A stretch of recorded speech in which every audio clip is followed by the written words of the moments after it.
Hello, Knights fans, and welcome to another edition of the Pete Cinella Show. I'm Ryan Uhlich, and I'm joined by the head of the FDU women's basketball team, Pete Cinella. Pete, how you doing today? Very good, Ryan. Excellent. And now we got two games to talk about. NJIT, both at home. NJIT last Wednesday night, Bucknell this Saturday afternoon. Let's jump into the game against NJIT. Now, both games had a bit of the same storyline. Down at halftime, but a flurry late in the second half. I want you to talk about what you see between those two halves, what you're telling your team at halftime, and what do you think of those two results? Well, in both games, we outscored NJIT and Bucknell by pretty good margins in the second half.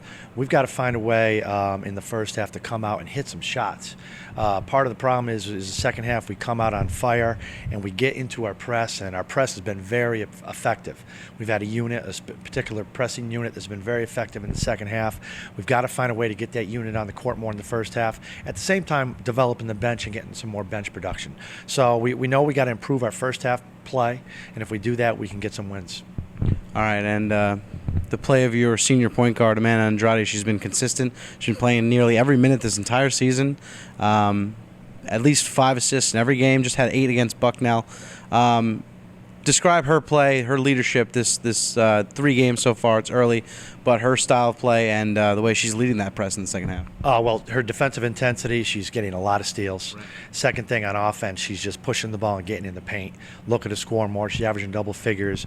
Right now, she's probably on target to be in one of the top in our league in assists and assist to turnovers. So she's doing a great job of getting in the paint on offense and really spearheading the defense by getting a lot of steals in our press and getting a lot of steals in our man-to-man. Now, I know you're still working on your rotations, newfound depth, especially with the return of Erica Livermore. Against Bucknell, you faced a very tall front court. You're not going to see that a lot this season, but it is a good test for your front court.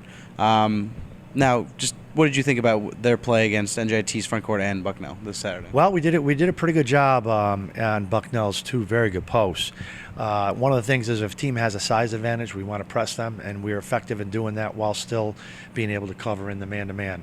Rainey Cox showed a lot of defensive fight. When she fouled out, that did hurt us, but she gave us a good 30 minutes off the bench and played really well.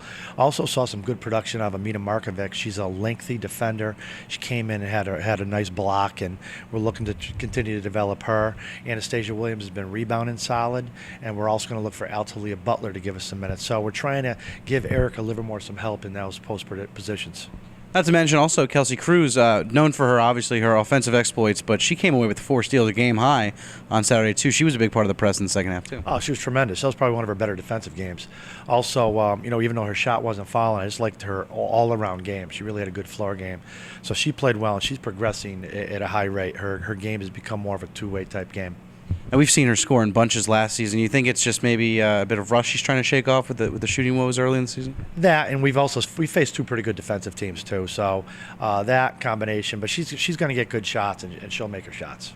All right, and tomorrow night, Monmouth on the road. Give me some thoughts about former NEC foe you've played many times. Monmouth just had a big win against an NEC opponent. They beat LIU by close to 20 points. They're very big. Monmouth has length at the 2 and the 3 and huge centers, 6'5", 6'4", 6'5" at times in both post spots.